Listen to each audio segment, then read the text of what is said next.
अच्छे से भेज रहे हैं, गुडविल कमा रहे हैं। आपने वैक्सीन मैत्री का नाम दिया और भी कई नाम है, लेकिन आप ये भूल जाते हैं कि 70 साल में पब्लिक सेक्टर की फार्मा कंपनियों ने आपको इस मुकाम तक पहुंचाया है।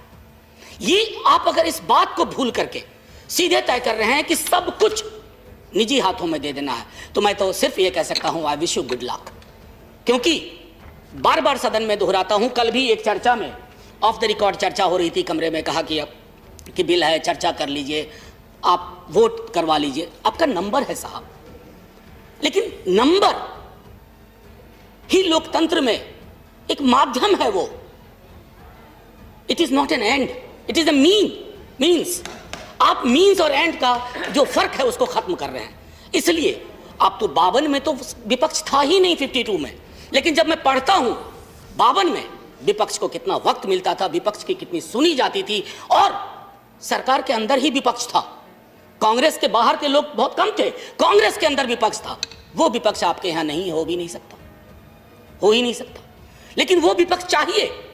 अगर हमारी संख्या कम है और आपके दिल में ये बात छूती है तो आपको भी बोलना चाहिए, इसमें आपको कहना चाहिए। तो क्योंकि मैं तो ये पहले भी मानता हूं कि कोई भी दल, कोई भी विचारधारा अमृत पी के नहीं आए, आप हमेशा रहेंगे। ने कहा ना, वो एक विज्ञापन है, डायमंड्स आर फॉरएवर, हीरा सदा के लिए। हीरा सदा के लिए हो सकता है, व्यक्ति सदा के लिए नहीं होता, दल सदा के लिए नहीं होता, और विचारधारा सदा के लिए नहीं होती। हमने विचारधाराओं का खात्मा देखा, पार्टियों का खात्मा देखा है। ईज ऑफ डूइंग बिजनेस मैंने आज तक नहीं सुना, ईज ऑफ वर्किंग कंडीशन। मैं बिजनेस विरोधी नहीं, हो भी नहीं सकता, मुल्क नहीं चल पाएगा, देश नहीं चल पाएगा, लेकिन एक सेफ्टी नेट होना चाहिए। वो सेफ्टी नेट खत्म होता जा रहा है मैम चेयरपर्सन, और ये खात्मा दुखद है। मैं समझता हूं कि इसको थोड़ा हमारे विपक्ष के लोग, ट्रेजरी बेंच के लोग इसको ध्यान में रखेंगे। मैं बिहार से आता हूं और बिहार के बारे में बीते दिनों में कई दफा एक बात कही है। मैम, बिहार सामूहिक चिंता का विषय हो चला है। मैं सिर्फ सदन में कल क्या हुआ उसमें नहीं जाना चाहता। बिहार में रोजगार की स्थिति, जब मैं गांव जाता हूं, अपने शहर जाता हूं, नजर छुपानी पड़ती है। मैडम, कोई लोग कहते हैं नौकरी दिलवा दो, कहीं नौकरी दिलवा दो, नौकरी दिलवा दो, कुछ अवसर ही नहीं है। बाल्यावस्था से युवावस्था में आने के बाद वहां बच्चे वृद्धावस्था में सीधे जा रहे हैं, एजिंग फास्ट हो रही है। कारण क्या है? कुछ है नहीं, धूल, धूप, वर्षा, और वो भी कहर लेके आती है। मैं माननीय वित्त मंत्री साहिबा से आग्रह करूंगा हाथ जोड़ के, आप स्पेशली बिहार को फोकस करिए।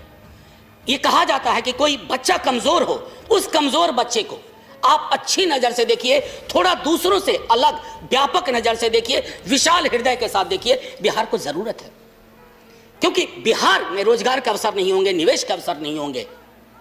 बिहार में अगर बाहर नहीं होगी ना, तो देश में कभी बाहर नहीं आएगी। अगर आप चाहते हैं बिहार का देश का सर्वांगीण विकास हो, तो बिहार पर आप एक्स्ट्रा फोकस कीजिए, चाहे एक्स्ट्रा पैकेज या go back to your commitment of special stay.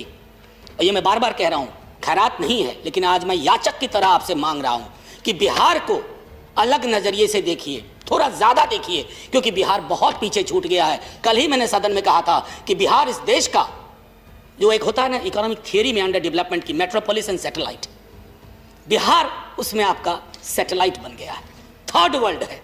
उस थर्ड वर्ल्ड के नजरिए से